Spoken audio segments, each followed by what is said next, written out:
বন্ধুরা, আজকে এই 2.5 মিনিটের শর্ট ভিডিওতে তোমাদের দেখাবো এমন একটা লোকেশন যেখানে তোমরা ফরেস্ট, তার সাথে পাহাড়, ঝর্ণা এই সব কিছু নিয়ে একটা অফবিট লোকেশন তোমরা ঘুরে আসতে পারবে উইকেন্ডে। তাহলে ঝটপট করে জেনে ফেলি এই জায়গাটা কোথায়, কিভাবে পৌঁছবে, এখানকার থাকা খাওয়া কীরকম। প্রথমেই আমরা পৌঁছে গেলাম শিয়ালদা থেকে ট্রেন ধরে এনজেপি স্টেশনে। সেখান থেকে গাড়ি বুকিং অলরেডি ছিল।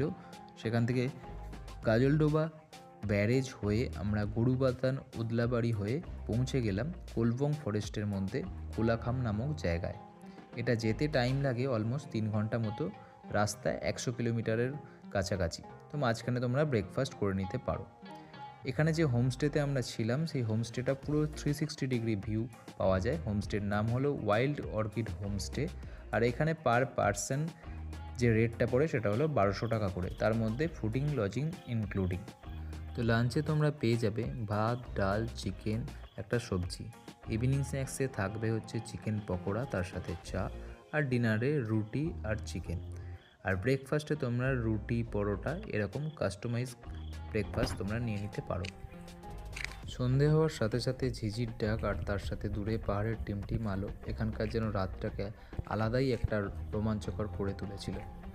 তো এখান থেকে আমরা চলে গেলাম পরের দিন ছাঙ্গে ফলসে। এই ছাঙ্গে ফলসে কিছুটা ট্রেকিং করার পর তোমরা এই ছাঙ্গে ফলসের পুরো সৌন্দর্যটা পেয়ে যাবে, যেখানে আমরা লাকিলি রামধনু দেখতে পেয়েছিলাম। আর এখান থেকে ঘোরার পর আমরা পৌঁছে গেলাম লাভা মনেস্ট্রিতে। এখানে লাভা মনেস্ট্রিটা খুবই কাছে অবস্থিত একটা মনেস্ট্রি এবং পুরনো মনেস্ট্রি। আর সেখান থেকে তোমরা লাভা মার্কেট পেয়ে যাবে। আর লাভা মার্কেটে তোমরা কিছু কেনাকাটাও করে নিতে পারো এবং খাবার দাবারও এখানে অ্যাভেলেবেল রয়েছে। কোলাখাম এলে এখানকার যে পাইন ফরেস্ট, এটা ঘুরতে অবশ্যই মিস করো না। এটা একটা অসাধারণ জায়গা। আর আমরাও এখানে থেকে কিছুটা ফটো আর ভিডিও করে নিয়েছিলাম। তো এই ভিডিওটা আজকে তোমাদের এখানেই শেষ করলাম। আর নেক্সট ভিডিওতে তোমাদের সাথে আবার দেখা হবে আর একটা নতুন লোকেশন, যেটা এই কোলাখাম থেকে আমরা পৌঁছেছিলাম সাবালবং বলে একটা জায়গায়, যেটা নর্থ বেঙ্গলের আর একটা অফবিট প্লেস।